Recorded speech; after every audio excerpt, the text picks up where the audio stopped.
Monsieur Daniel Collier, vous êtes président d'un parti politique, le cadre. Quel est votre avis sur le retour du capitaine Dadis Camara?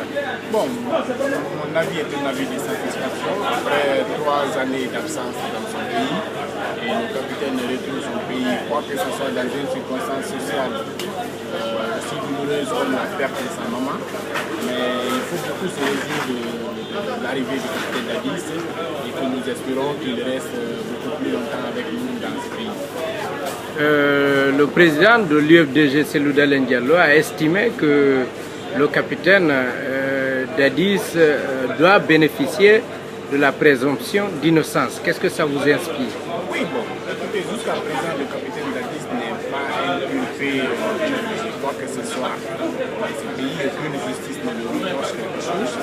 Et donc, je pense qu'il doit être libre de ses mots. Il est quand même cité dans le dossier du 28 septembre, il y a eu un massacre. Oui, il est cité dans ce dossier et ce dossier se trouve aujourd'hui dans la main d'une poule de juges qui fait des interrogatoires. Et je pense qu'aussi l'État guinéen est sérieux sur le dossier. Sa présence ici allait permettre aux Guinéens de connaître beaucoup plus sa version des faits.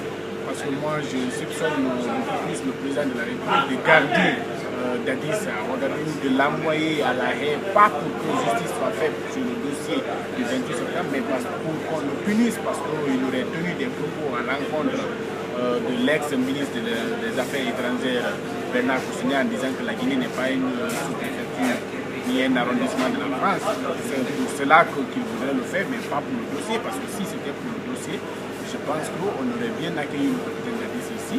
Et quand il y a une question d'interrogation, il serait venu très librement. Il a toujours dit qu'il est disposé à répondre à la justice. Mais si on veut laisser ce dossier et vouloir le punir par rapport au fait qu'il a défendu l'intégrité du territoire, je pense que ça, c'est pas normal.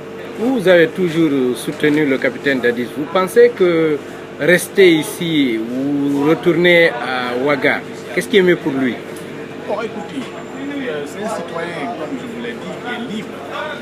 Il était à Ouagadougou pour disent sa convalescence, mais aujourd'hui, le capitaine Dadis a trouvé toutes ses facultés, il est en bonne santé. Je pense qu'il doit rentrer dans le pays. Vous ne pouvez pas vous imaginer une personne qui vit en exil, qui vit hors de son pays. C'est une vie très difficile. Mais auprès de ses siens, il retrouve beaucoup plus la joie et la quiétude quand il est là.